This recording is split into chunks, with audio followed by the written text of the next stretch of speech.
Hello दोस्तों, आज है हमारा आर्टिकल नंबर 16। आर्टिकल नंबर 16 में हम क्या देखेंगे कि आर्टिकल नंबर 16 में बताया गया है कि जितने भी गवर्नमेंट जॉब्स हैं उनमें किसी जाति, धर्म, स्थान या लिंग या किसी बेस पर भी हम भेदभाव नहीं कर सकते। अगर गवर्नमेंट जॉब की बात करें तो सभी को हॉलीडे मिलेंगे। ये ऐसा नहीं है कि भाई उस गांव का व्यक्ति बुला लिया संडे को और बाकी गांव के बच्चे बुलाए नहीं, सभी को बुलाया जाएगा अगर बुलाया गया तो। अगर प्रमोशन हुआ तो सभी का होगा।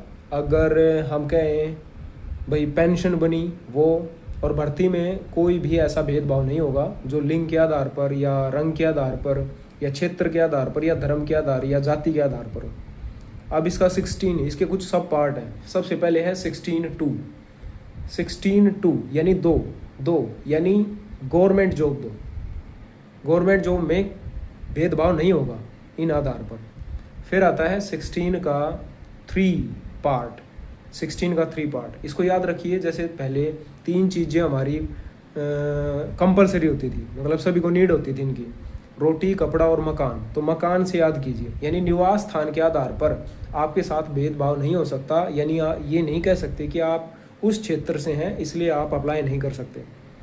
फिर हमारा 16(4) के 2 पार्ट हैं, और ये जो पिछड़े वर्ग हैं SC ST उनके लिए बनाया गया है। तो SC ST 4 वर्ड हैं इसलिए याद कर पाएंगे हम इसको। 16 का जो 4th पार्ट है उसका सब पार्ट A बोलता है कि SC ST वाले बच्चों को प्रमोट जल्दी किया जाए। ये अमेंडमेंट हुआ था 77 और ईयर था 1995। 77th amendment 1995। और 14B में कहा गया है जो फौजी हैं यानी जो सर्विस में सोल्जर्स हैं उन्हीं को उनके बेटों को या उनके बच्चों को प्रमोट जल्दी किया जाए या रिजर्वेशन दिया जाए। ये हुआ था हमारा अमेंडमेंट 81 पूरे 2000 में, 81th अमेंडमेंट इन 2000। उसके बाद आता है 16(5). ये थोड़ा सा कॉन्ट्राडिक्ट है। जैसे अगर मंदिर में अगर हमने कोई पुजारी रखना हो तो वो हिंदू ही होगा, ये यहाँ पर अपवाद है इसका।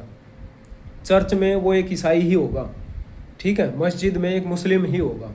और ऐसे करके हम लास्ट पे आ गए 16 का 6th पार्ट।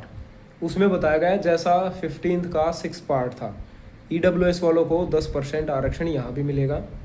तो पढ़ते रहिए और बढ़ते रहिए। जय हिंद, जय भारत।